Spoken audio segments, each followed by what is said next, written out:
nice is that sound? It's very, very nice. And we're going to sneak peek it. Guys, welcome back to the show. Don't worry about this little guy right here. Probably nothing interesting that no one, even on the 1911 Syndicate channel, has seen yet. But this is the Real Estate Paradox channel. For those of you that don't know, which is probably everyone does know, but we have another channel called the 1911 Syndicate. If you like cool toys for adults, don't take that out of context. That's a channel I would recommend that you check out. Today's video, however, on a totally different subject matter, which is Happy New Year to you all. It is, I hope you enjoyed all of your holidays and all that good stuff. And we're going to do a little bit of a let's kick off the year on the right note video. And today's video is going to be on why you're dumb for not buying a house in 2022. Actually, why you're dumb for not buying a house right now. Right now, that's kind of a negative spin. A more positive spin would be why you should buy a house in the year 2022. But for those of you that tune into our content on a regular basis, you get, sometimes it's a little crude. But we're going to talk about it, okay? Because there's a lot of people right now who are going, and this comes from personal experience, right? Even people that I engage with, people that are going, I'm going to wait out the market a little bit, and I'm going to wait for it to cool off, right? And they think that there's maybe a little bit of a reset coming, potentially a big reset coming. We'll talk about, why. But people have to some degree decided that they're going to wait it out for better conditions. Okay, cool. So let's talk about that, because I think that is a fundamentally flawed idea. And here's why I don't like that strategy. It comes down to one very, very simple thing, which is that money is cheap right now. What does that mean? That means interest rates are low, historically low, very, very, very low interest rates right now. And that is going to be the basis for the entire conversation. Now, what's pretty cool about this is you're not really going to be able to argue with me much once I present to you some data, okay? Because this entire conversation is going to be centered around data, and it's going to be very simple. Now, right now, as at the time that this video is being made, which is December 27th, just as a frame of reference, interest rates are always fluctuating, but right now we're going to average it out about 3.2%, okay? And the Fed has indicated that they are looking to raise interest rates in the coming year. What does that mean? I don't know. I don't work for the Fed, as if you couldn't tell that. But we do know that they are looking to raise those rates. Now, I don't really see them raising those rates to like 6, 7, 8%. That would just be a real death blow to a large part of the economy. So I don't see that. But what I could see is us getting back to a place where a handful of years ago, when it was, 4.5%. For example, when I bought my house, I was a self-employed person. It was my first home. I did not do a very good job at all about shopping around for good interest rates. I got a reference for a guy. I called that guy. I had him do my loan. This is before I was in real estate about 5 years ago. And I should have done better. I probably could have got a lower rate, but I did not. But point being, I was a well-qualified buyer, and I was at 4.5%. Okay. I know I probably got screwed, but you'll get the idea.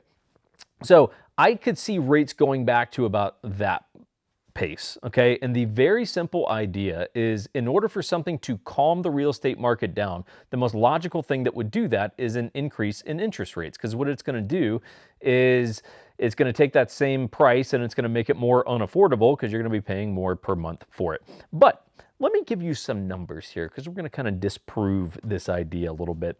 So right now, let's just take a $400,000 house, which at least in my area around Utah is a very, very common, potentially even low house price, but let's just use 400 grand. So a $400,000 house, you're going to put 5% down. You're going to have your interest rate at 3.2%. Your total payment, factoring in a guess, which is going to be the same guess on all these three scenarios here, property taxes, PMI, all that stuff. Your total payment would be $2,085, okay?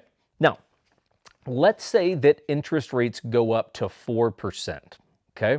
Go up to 4%, and because money is now more expensive to borrow, it actually starts to balance out the real estate market a little bit. And because now the demand has lessened, right, the supply of houses that are available take longer to sell. So logically, those purchase prices could begin to come down. So let's just say, for example, that interest rates go up to 4% and it drops the real estate market 5%. Okay, so now that $400,000 house is 380 grand. Most of us would be going like, aha, here we go. Here comes the good real estate market again in terms of a better time to buy something because the prices are coming down. He's completely unimpressed right now. I'm just going to apparently walk off set. Walking off set? You coming back? Okay. So let's just say that it affects the market 5%, and now the $400,000 house is 380 grand. You put 5% down, you got a 4% interest rate. Your total payment is $2,157. So the house, the interest rate only went up like less than 1 point. The real estate market got a 5% correction, which is somewhat significant, and my payment is actually more. Let's take kind of what I could see as a worst case scenario, that interest rates go up to 4.5%, which is where someone like me was 5 years ago, right? Not that outlandish. That would be still, by the way, a good interest rate historically, just not crazy cheap like it is right now. So rates go up to 4.5%. The real estate market responds by dropping 10%. Okay, so now the $400,000 house has gone down to 360 grand. All of us, I know all of us at this point are looking at the market and going like, yo, I gotta buy some stuff. Like, this is a good time. Like, the market just reset itself, like 40 grand off the price of that house. Let's get in there. So now you buy the house, 360 grand, 5% down, 4.5% interest rate. Your total payment, all things factored, as in the other examples, $2,158. So what are we learning here, guys? We're learning that a lot of people's theory of I'm going to sit around and I'm going to wait for the market to correct itself is fundamentally flawed. Because the thing that would happen in order for the market to correct itself, chances are, because the supply and demand is good, right? We got a lot of qualified people who want to buy houses. There's high demand, there's low supply. So fundamentally, and we have well-qualified buyers. So we go, fundamentally, we have a healthy real estate market. So the only thing that could increase the supply and drop the demand is a rise in interest rates.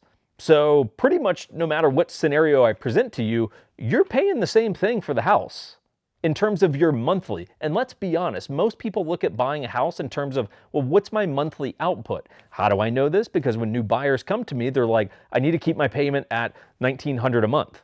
They don't really care what the purchase price is. They're like, the purchase price is almost a non-factor. It's like the only reason I care about the purchase price is in relation to how it actually affects my monthly payment, because I think of housing in terms of a monthly budget, right? So the price of the house doesn't really matter. It's what the payment is. Well, the payment is primarily impacted by two factors. What's the price of the house combined with what's the interest rate?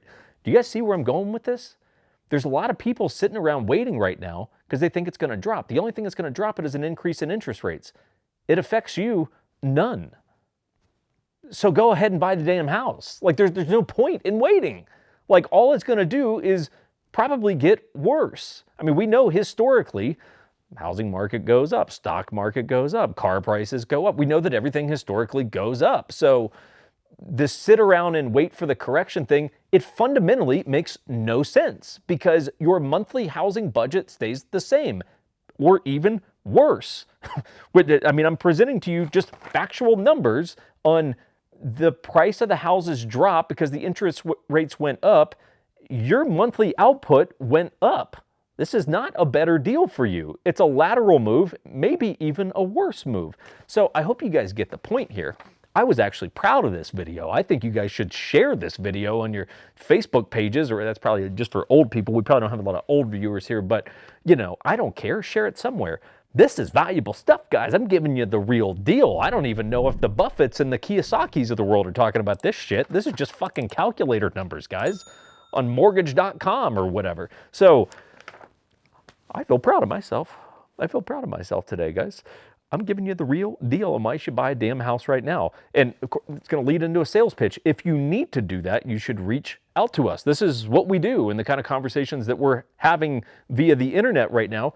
These are the kind of conversations we have with our clients. And once you start to get this stuff, you realize, hey, it's not about wearing suits and driving cool Teslas. It's like, no, you need someone logically help you with this transaction. That's what we do. We help a lot of military, law enforcement, all kinds of cool people. Dogs would buy dog houses. I don't give a shit. Finance that thing for 30 years. So anyway, I hope you guys are doing well. I hope you received cool new toys for Christmas, even though that one's not really a Christmas gift, but you know, whatever. Anyway, I hope you guys are doing well. We're gonna go ahead and wrap this video up. If you need help, we've got a link below in the description about that, and we'll see you guys later this week.